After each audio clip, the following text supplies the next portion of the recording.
আছো, আশা করি সবাই ভালো আছো। ভিডিওর শুরুতে যে আয়নাটা দেখাচ্ছিলাম ওইটা আমার মামাকে গিফট করেছে, ভালো না বেশ? চলো, আজকে সারাদিন তেমন কিছু করিনি বলে বিকেলে বাড়ি চলে গেছিলাম। আর একে দেখলে, এ হচ্ছে আমাদের বাড়ির একটা ছোট সদস্য। বাড়িতে গিয়ে বগর বগর করে মা বাবার সাথেই কিছু খেয়ে দিয়ে আবার ফ্ল্যাটের দিকে রওনা।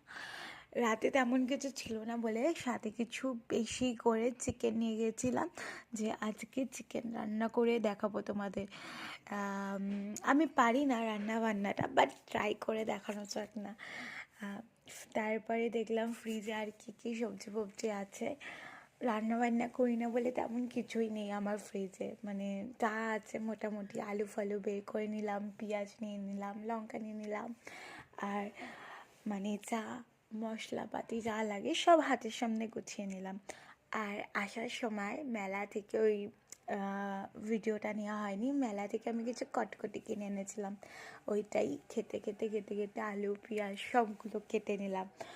আর পাশে কিছু ফল কেটে রেখেছিলাম, যে রান্না করতে করতে ফলও খাবো। এইগুলো তোমাকে আমি মশলাপাতি দেখাচ্ছি, দেখো এত এত কত মানে শেপের মতন এই এই এই এই গুছিয়ে নিয়েছি। নেওয়ার পর অর্ধেক জিনিস তো ফেলেই দিচ্ছি, জানি আমার দ্বারা কিছুই সম্ভব না। তারপর আমার পাশে আমার ফেভারিট ভিডিও চলছে, তারানাথের গল্প শুনতে শুনতে রান্নাটা শুরু করা যাক। চলো দেখাই তোমাদের।